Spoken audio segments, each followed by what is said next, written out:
Everybody, and welcome to a weekend edition of the All-NBA Show, powered by FanDuel, America's #1 sportsbook. Get started with $150 in bonus bets if you win your first $5 bet at FanDuel.com/All-NBA. Mark Stein is out playing some soccer in his hotel room right now out in England. So we brought on Tim Cato, the All-City National NBA writer, to talk about some trends around the NBA. Cato, how you doing? I'm doing well. Good to be here. Yeah. Are you envious at all of Mark Stein and his frequent European journeys? I am.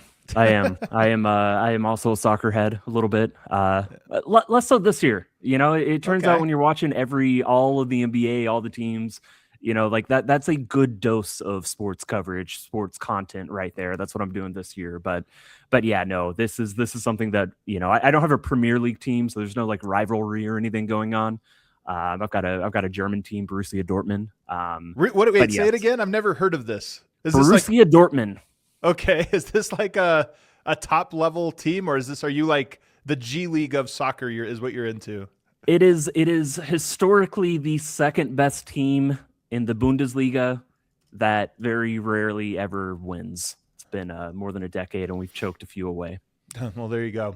Let's get in, because I have no follow-ups there. Like, that was the furthest I could go into soccer talk. That's like all I've got. Let's just go right into some of these topics. And first thing, this is your first year covering, you know, a national NBA slate here at All City, and you're trying to watch every single team. So give me real quick, like maybe a top 2 or 3 teams you're most excited when it cycles through and you're like, okay, I'm watching this team tonight. Who gets you the most excited? San Antonio.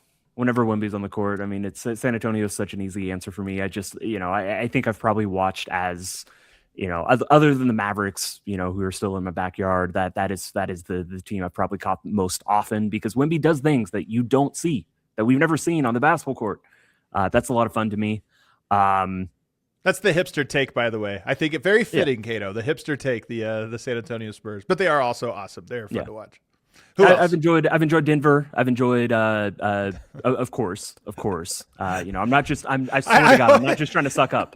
Anytime, even Legs will do this sometimes. He'll throw Denver or Jokic or something into a list, and I'm like, I know you're just doing this to appease me, but thank you. I'd say Detroit as well, in the sense that, you know, we talk about identities and styles and how, you know, there are a lot of unique, styles across the league.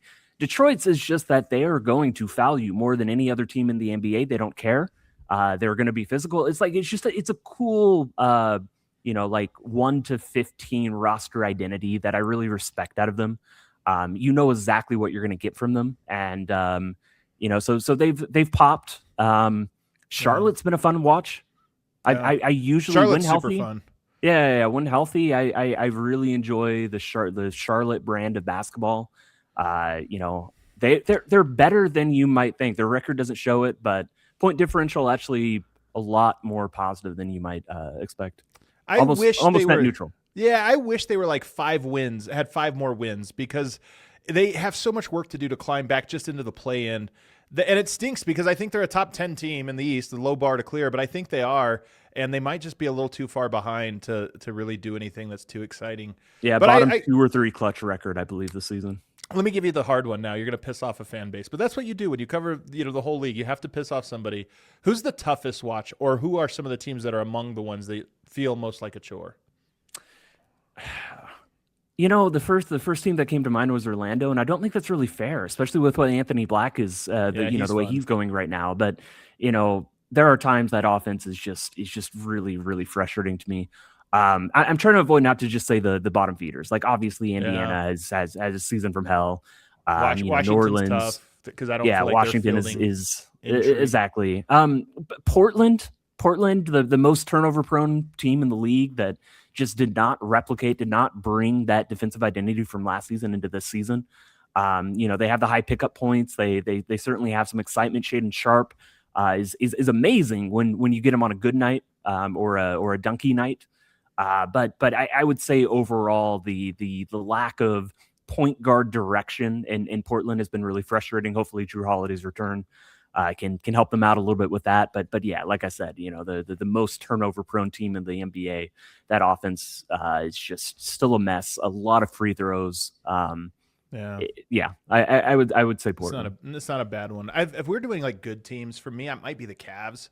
Like, and I think because when I'm watching these like contending teams, I'm always looking at them through the lens of like, how are they developing into the team they need to be? What is the team they need to be, and are they developing? And they're the one that's just frustrating. I feel like every time I watch them, I'm like, nope, this was not a step in the right direction. And that's a tough spot to be in. And then in addition, it can be a bit of a slog, I think, with them at times. But let's get into some more happy topics, which is you've been really canvassing the league and looking at trends lately. And I do feel, first of all, the premise of this, the league is always evolving, but I feel like it's kind of evolving quickly right now with some key some key traits. There's teams that are trying out things that are pretty different and league trends. So give me, what do you see? If I just ask you league trends, what pops out to you as some of the biggest trends right now?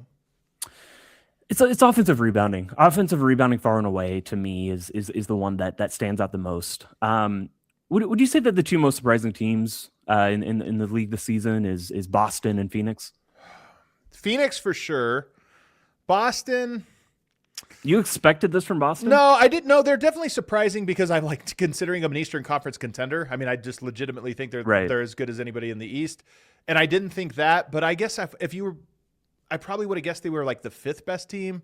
So they're not that far off, but they're certainly surprising. Phoenix for sure, though. Did not see this from Phoenix. Those two teams I dove into last week, and I'm going to cite numbers, stats that I put in last week's article, NBA trends I'm watching, why the Thunder look vulnerable, and how the Suns and the Celtics share an offensive cheat code.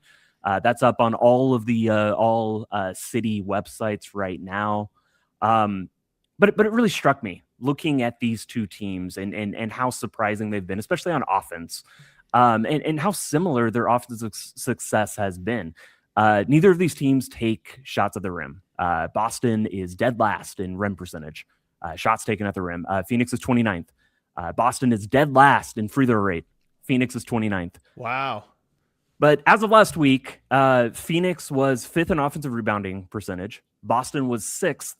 And, what they do is that even though they don't use offensive rebounds, they don't use second chances, to go get more shots at the rim. Certainly, they'd love to. They take as many as they can get, but they really turn them into 3-pointers. And I think it's just a very clear identity that okay, the best shot in basketball is a layup. You start every offensive possession. This is more or less. You start every offensive possession wanting to get a layup, and then you settle for shots that are still good shots in your offense. You just kind of cycle through. And when you recognize, okay, maybe a layup isn't happening here. Boston and Phoenix don't take those shots, but because they are so good just crashing the glass, they're able to make up for it. They're able to shoot their way out of it. Phoenix is about league average. They almost have the same offensive rating as they had last season. And last season they had Kevin Durant. So that definitely jumps out. And Boston obviously is down their best player. When I talk about offensive rebounding, though, I want to be very specific. The best offensive rebounding teams in the NBA are right now. They're teams with elite offensive rebound. It's the Houston Rockets with Steven Adams. It's Duran and Detroit. That's not really what describes Phoenix or Boston. Cade has been great for Boston. Cade has been very good. He's a very good offensive rebounder. But what these teams do is a coaching-led decision to crash the glass. Phoenix is first in the NBA. On any possession, they send an average of 1.3 crashers per possession. They're sending about 24 times a game. They're sending 3 people crashing at the offensive glass. Wow. Boston sends about 17 times per game. They're sending 3 guys at the glass. That's first and fourth in the NBA. The average crashers is first and third for Phoenix and Boston. So this is a coaching decision. This is a philosophy. This is a change that we're seeing in the NBA that, for pretty much most of the past decade, NBA teams really deprioritized offensive rebounding, thinking that, the most important thing is don't give up easy layups on the other end. What are the odds to even getting an offensive rebound?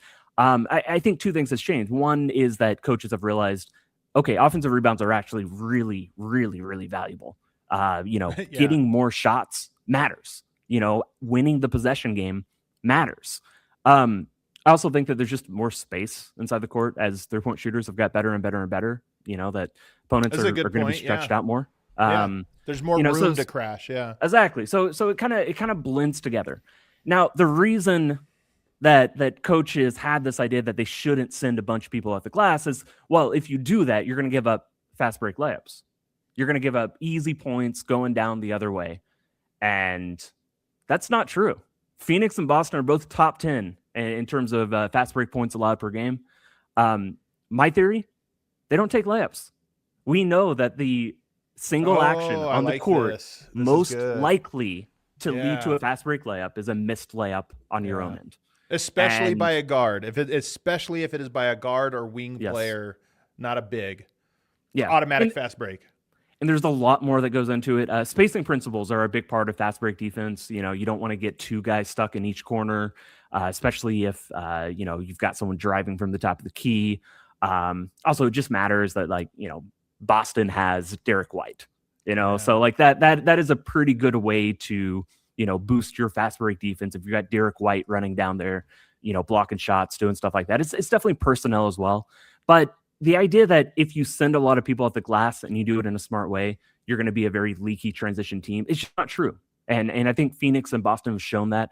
And that's what really stands out to me about, their dual and suspiciously similar success. One final stat for you. They also are very good at not turning the ball over. They do it in different ways. Boston doesn't turn the ball over on the offensive end. Phoenix is second in the NBA and in creating turnovers. So it gets back to that possession battle. Yeah. It gets back to the possession thing. Well, this is fascinating because what you're really hitting on, this is not just a trend that's like the top level. This is happening more often than not.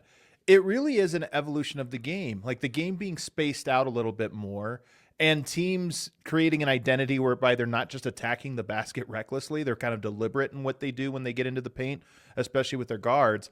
It's like, okay, that has evolved, which means we can afford to up our risk because there is a risk at crashing the glass. I don't think it's a thing of crashing the glass does not expose you to the fast break risk.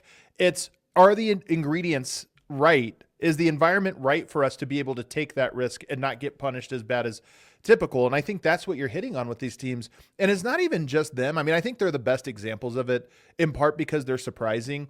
But even like Portland is athletic and rebounds with their guards. If you look at the Knicks, yes, they have Mitchell Robinson. They play spaced out. But the reason they're good on offensive of glass, other than Mitchell Robinson, is because of guys like Hart. And he does exactly what you're talking about. There's space. He gets a running start. He crashes the offensive glass from the foul line. And those don't lead to putbacks. They lead to kickouts for three. So it's not even just the top teams. It's a lot of these top 10 teams that have guards that are just so good at rebounding, and they use their guards to kind of rebound from the perimeter.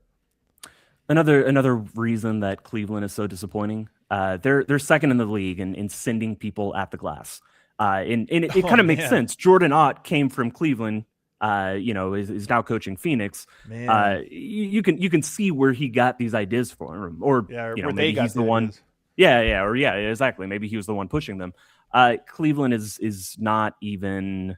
I'm looking. They're 19th in offensive rebounding, and they play big lineups. Two small guards, but they tend to play big lineups. Having big lineups is not the same as being a good offensive rebounding team. It's much more about commitment, buy-in. I do think that there's something to the fact of like offensive rebounding talent is a real thing. Jordan Goodwin has just been sensational. I was looking at the Suns. Guard. He's their second best offensive rebounder behind Mark Williams, just in raw offensive rebounds per game. And he does it in 22 minutes. 22 minutes a game. He gets 2 offensive rebounds a game. I haven't updated the stat, or I haven't double checked it. But when I published the article, he was the only guard-sized guard, so like someone under 6'5", in the top 40 of offensive rebound percentage. Where do you think he fell on that? No. He didn't fall at like 39 or 38. He was 20th. It was dead middle, and everybody else, most everybody else was 6'8" wings or 7-foot centers. I mean, it reminds me of Derek White, who does this also, by the way, but he also blocks shots. I can't remember, he was like 6th or something in blocks per game, and it's just, you look at everybody that's blocking shots, they're all big guys, and then Derek White over here. And I feel like that's the era of this NBA, that guys have weird skills that don't necessarily fit the traditional. I mean, the obvious example here is obviously Jokic, center, who's your point guard and leads in assists. But there's a lot of these guards that lead you in offensive rebounds and block shots and just some weird stats. I think that's one of the traits of this league, and it makes scouting hard. This is the basketball free Darko wanted. Yeah, it really is. Shout out to all the OG bloggers out there and blog readers. All right, give me another trend. What else are you noticing? This is a really good one, by the way. I love that one. I love the offensive rebound one. Zone defense is up. It's the highest it's been in the tracking era. This is something I plan to dive into here in the here in the next week or two. Hopefully call a few people up and just get some ideas about where the progression of zone defense from being illegal to slowly implemented to just like a little gimmicky thing that Rick Carlisle would run against LeBron James. And now it's, you'll see teams use it, 10, 15, 20 times per game sometimes. And it is turning into something that is, there for a second, the Miami Heat were pretty much keeping zone defense alive. Yeah. Nobody else was running it, like in like 18, 19, 17, 18, it was like they overwhelmingly had the most possessions. Now it is a full on staple throughout the NBA. I think if you're an NBA player, like they should do the Wonderlic test for everybody coming in. That should be it's like at the combine you have to do that as well, because I do think you have to be a smart player, and the league is filtering in more and more smart players and filtering out more and more dumb players. And this is one of the bottlenecks for can you run zone, and it's also one of the bottlenecks for can you break zone. If you think about it, there's so many different things a young player has to learn. And I think about this all the time watching guys that are first or second years players, where I'm like, not only are they adjusting to the pace and the skill level and the physicality, but they might see a zone in their second ever game. And it's like, well, how much has he possibly worked on this or seen this? And he has to know it. There's just so much to know. And I think that's one of the bottlenecks. We have a lot of smart players in the league right now. And so coaches have the ability to have a lot of versatility in their playbooks. Yeah, 100%. Yeah. Is there any other trends that you're kind of noticing right now? Offensive rebound, it's a little bit different than offensive rebounding. We've been talking about double big man, lineups all season. I wouldn't say it's like, I don't think about it as much as I did before the season. And maybe that's just because I was like really latched onto it before the season. I think I even came on this podcast to talk a little bit about it. And it matters, and there's teams certainly doing it. You do see teams sizing up. As I think we just laid out, it's not a 1-to-1 ratio with, you're going to be a great offensive rebounding team if you play two bigs. Yeah. You're not just inherently going to prevent layups. It turns out there is a lot more nuance to it, but there are teams with a lot of success from double big lineups. Does tanking count? We'll get to that. I think it is definitely. I feel like that's a trend I don't even know if that's a trend yet. It's a trend to come, or is it a trend to come? Yeah, or is it a trend to come? And I think the answer to that one is almost certainly yes. But first, let me give you one other thing that I think is a trend. Playing deeper rotations, to me, it just seems like more and more teams are doing this. An 8 or 9-man rotation, I think, was standard 5 years ago. 9 was pretty standard over the last couple of years. Teams are going to 11-man rotations more than they're going to 8-man. And I mean that in like competitive games, not blowouts. It's, you'll have a close game where 11 guys play real minutes. And I just wonder if there's a way to even look this up, but I would bet there are more players who have played at least, I'll say, 8 minutes in a game and probably multiple games than ever before. Because there's a lot of guys whose role right now is to play 2 4-minute stints. It's almost like there's a utility player in basketball right now that is you've got a 4-minute stint. Go out there and give us all you've got. Well, Adam, all the superstars are hurt. Somebody's going to get those minutes. It is part of it. But I even mean, like, you watch Oklahoma City, they have a Kenrich Williams that they'll say, like, hey, you're going to play 7 minutes tonight. But they're going to be very important. And it's not – It's 7 minutes of small ball center. And that's exactly what you mean in terms of utility. It's like, hey, for 7 minutes, we're going to throw out just a weird small ball 5 lineup. 100%. It's almost like a relief pitcher who has a very important job, but it might be to throw to 2 batters. And that's what it is. Kenrich Williams, we need you to play 3 minutes here, but they're actually, it's not by, because we're in a pinch. It's because our game plan calls for this, for a 3-minute stretch where we throw a curveball at the other team. And they're not the only ones. They're just the best example. Miami, there's a lot of teams that throw out like an 11th man into their rotation. That's like, okay, that had some utility to it. But you did mention tanking. It has been a little problem. Adam Silver thinks it's a big problem, but maybe he just knows what's coming. Maybe he's been watching Darren Peterson, AJ DeBansa, and he sees, like what you saw last night with Utah, some tanking. Let's take a quick break. On the other side, we're going to talk about the scourge of tanking and what's right around the corner for the NBA. You know that moment, the one where you realize you left your favorite sunglasses at the beach, on the roof of your car, or at a gas station 3 states away?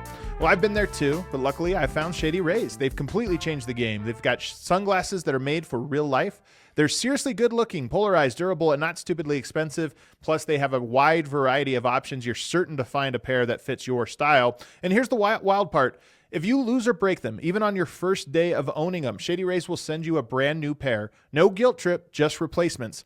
So now you can actually wear your sunglasses without fear on hikes, at concerts, on the boat, wherever. Shady Rays is eyewear that has your back. We've teamed up with Shady Rays to bring you an exclusive offer. Head to shadyrays.com and use the code AC35 for 35% off of polarized sunglasses. Try for yourself the shades rated 5 stars by over 300,000 people. Also want to tell you guys about Shopify. And I want to ask you what kind of dreams you had when you were a kid. What did you want to be when you grew up? Are you thinking about starting a small business and maybe selling something right out of the comfort of your own home? Well, if you're thinking about starting your own business, Shopify is the e-commerce platform behind millions of businesses around the world and 10% of all e-commerce in the U.S. Shopify even powers the All City merch store. They can handle the All City merch store and all the different products we move out of there. They certainly can help you get started with your new business. Shopify has you covered with website creation, product descriptions, email and social media marketing, and so much more. They also have AI tools that are designed to help you maximize sales. So if you're ready to sell, you're ready for Shopify. Turn your big business idea into, that's the sound it makes, right on your phone. You can do that with Shopify on your side. Sign up for your $1 per month trial and start selling today at shopify.com/allcity. That's shopify.com/allcity. All right, back here, segment 2 of the All NBA Show. I'm with Tim Cato. You can make sure you read him on any of the All City websites, including DNVR, PHNX, PHLY, DLLS, CHGO, writing some trends around the NBA. And one trend we're talking about right now is tanking. You were bothered by what you saw from the Utah Jazz last night. Explain why. I mean, that was putrid. If you looked at the Dallas Mavericks' starting lineup and you said, hey, there is a team tanking in this game, you would have thought it was the Mavericks. Dallas is really bad right now. Dallas is really, really bad. So for them to get a blowout win. Yeah. They won by 50 against a Utah team that didn't even bother with Svi Mihailovic and who was the other player Nurkic. They didn't even bother saying, oh well, they have a sore rib bone or whatever. It's just like, hey, DMPs, just straight DMPs for these guys.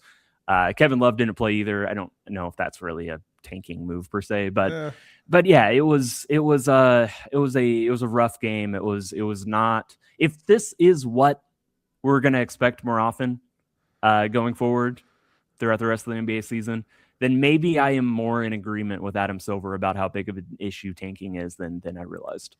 Utah's such an interesting one. Brooklyn's another one where there are these teams that it's almost hard to tank in today's NBA the way it used to be. I feel like 10, 12 years ago, you could build. You remember that Sixers roster at the start of the process? Mm-hmm. It was like they couldn't tank. They put together a team so bad that if they played all their best players, they're still going to lose. And I feel like right now it's almost hard to assemble a team like that. Brooklyn tried, Utah tried, but if they play their guys, they will win games just because there's a lot of talent in the league right now. And so Brooklyn had the best defense in December. Right. Utah went like a 6-week stretch where they didn't lose to a team under 500. Like they were very, very, very competent there for a moment, with a tough schedule, and they're dropping games to better opponents. And then I guess Danny Ainge started kind of eyeing that, eyeing the record and eyeing the win total, and maybe he's a little fearsome that it's getting a little bit too high. I mean, and rightfully so, because they have won now, 14 games. There are 5 teams with a worse record than them right now in the NBA. So yes, the tank they have to catch up in a weird way. They have to catch up in their tanking standings. And I think they will, because there are some teams behind them that are not quite as incentivized. I mean, New Orleans is going to start winning, or going to try to start winning. But that being they've been said, trying all season. They're going to get a little bit better at it, I would say. They've had a bunch of, I don't know if you've watched New Orleans, they've had a bunch of close games that they do not know how to win. And of all teams in the NBA right now, they might be the epitome of this. Like, you played well for 44 minutes, and those last 4 were just so bad. You clearly don't know what to do. But have you watched Darren Peterson or AJ DeBanza at all? Have you caught them? Just a tiny bit. I know how good they are. Yeah. They're getting so good. And like, both of them look ready to come into the NBA and make plays. Like, they look mature. Their games have a maturity to them that it's not raw talent where you're like, wow, that guy, the talent pops off. That guy knows how to manipulate the game and get to the spot he wants, both of them. And to me, it makes sense that you would tank. So I came up with a power ranking of who I think is going to be the worst, most egregious tankers from this point forward. I think it's going to be Utah number 1. They haven't been to this point. And as I mentioned, they've been winning games. I think they have to look at this and say, we are not good enough. We have to tank. We're going to see a lot of games like we saw last night. I think the Wizards have sneaky been the biggest. Real quick on Utah, top 8 protected pick as well. So like, and oh man, if so they have to be fourth. If they keep record? the first round pick, the obligations go away. Like, there has never been a more obvious situation for a team to throw some games. Like, going into next year, they should be trying to win. It only makes sense for them, pragmatically to try to keep the first round pick this year. And also point, not to so if they have the fourth worst record, they're guaranteed a top 8 pick, because even if they get past, they still wouldn't fall below that. If they have the 5th record, there's this little tiny sliver of chance that they would fall to the 9 seed. Or the 9 pick. So Utah, I think, is going to be for sure an egregious tanker. I think the Wizards are the one team that has been a sneaky tanker, and even the trade they made, and now it's announced that, these injuries to Trey are way worse than we thought. We're going to have to hold him out for a bit. But they've been the team that has actually been doing what you're accusing Utah of, which is holding guys out, and not even just holding them out of games. You get into the 4th quarter and you don't bring your winning players back till 3 minutes left in the game. It's like, okay, you're trying to lose them. And then the last one is the Pacers, who have also been doing a sneaky good job of tanking. They're at 9-32, and I think they are clearly going to be another one of these teams that pulls the plug, because they do have winning players on there that I think they're going to have to protect. Yeah, I think that's all fair. I wonder if we see, or I'm not talking like bottom 3, but I'm wondering if we see Memphis bottom out a little bit. If they do, they deal Ja, and Edie is out another 6 weeks, and a 7-4 guy out 6 more weeks at this point in the season. It's possible we don't see him again the rest of the season. That'd be such a waste to lose him for this entire year, though. That's a tough one, because when he plays, he's so good that they're going to win. But to hold him out, I feel like you punt on a year of development. That's too important. Yeah. Dallas is going to lose games. Brooklyn, I like Brooklyn. Brooklyn is actually that's a pretty competent team. I think if you just add a bunch of plus passers to a roster, even if they're super unpolished, like, you're going to end up making good basketball plays more often than not. Again, we're talking about a team that's 11-27. I shouldn't like go overboard, glazing here, but I do think Brooklyn's they can be fun. I was talking to somebody today at Nuggets. Nuggets had a practice. I was talking to some media members who were adamant that they should not trade Michael Porter, and I just don't see that perspective at all. He's been great for them. I agree. But what are you doing? I mean, the whole point was getting him so he plays the way he plays, and you trade him. I can't see a world where the best decision for Brooklyn is just to keep him around. And then tell me about Dallas, because Dallas is the one. I hate that all the top talent comes to the West. It just seems to be this one of the reasons the East is held down for so long, is that they have all these bad teams, but the number 1 picks keep coming West. And yet, if I'm just being honest about what I want to see in the NBA, I want to see one of these top guys paired with Cooper Flagg. I think that would make for an incredible 10 years of basketball. They're at times probably not going to field the best possible lineups. Obviously, we know Anthony Davis is going to be out. Their record without Anthony Davis this season is bad. And so I don't think they need to put that much work in to keep losing games pretty consistently, even when, Cooper Flagg's out there and being as good as he's been. He missed that game against Utah, and Dallas still won in a romp. But I would say that Dallas, I think, is still talented enough right now that I don't see any chance that they're bottom four. I just don't think they're catching those teams all the way at the very bottom right now. They're not that far though, they could, especially if you're right about these teams or these players not coming back. It's not that crazy. What are they, like the 8th worst team? Yeah, they're 16 and 26. They're 4 games basically out of that 4.5 games back of number 4. But there's also 3 teams between them. I feel pretty good that Charlotte is gonna lap them. I think Charlotte's gonna put together better basketball and has been playing better basketball. I think the Bucks probably stay ahead of Dallas in all likelihood. Clippers are certainly ascending. Memphis could be a team that drops, as we discussed. But it's really just going to be this core group of Indiana, New Orleans, Washington, Sacramento, Brooklyn, Utah. Are you super confident that Dallas is going to lose enough to fall beneath any of those teams? Trade Najee Marshall and it'll happen. He might be their only, their best playable player. Best floater in the NBA. Best floater. He's tough too, man. Dallas is just so bad. I think and I hope they do tank, because when I look at the bottom there, Washington has a lot of outs. I mean, look, they need a cornerstone piece, so I'll root for them to get it. The Pacers, I'm not rooting for. Like, the Pacers have a good team. I don't like the idea of them getting this. They're going to get their guys back. They're going to be good no matter what. New Orleans doesn't have a pick. Brooklyn, okay, sure, I don't mind it. Dallas, even more so than Utah to me, would just be so compelling if they got one of these guys. If they got DeBanza, the athleticism, like, foundation of Cooper Flagg and DeBanza would be like unbelievable. You're going to be the most athletic and versatile team in the NBA for 10 years, just full stop. Once you get those, if you got those 2 guys together. I mean, that's objectively true. At the same time, if you're a franchise that trades Luka Doncic, should you really be getting that type of draft look 2 years in a row? Absolutely not. Absolutely not. But you know what? Root for them for it to happen. Any final thoughts, Cato, before we get out of here? Anything you're working on you want to share? Yeah, busy week next week. I'll have my all-star, unofficial, but all-star ballot. I'm going to put that out there. Been grinding tape and film and thinking through, and also might do some just kind of fun mid-season awards for Monday. That's something I'm looking at. Okay. I've just got a bunch of like small things, like best first step in the NBA. It's VJ Edgecombe to me.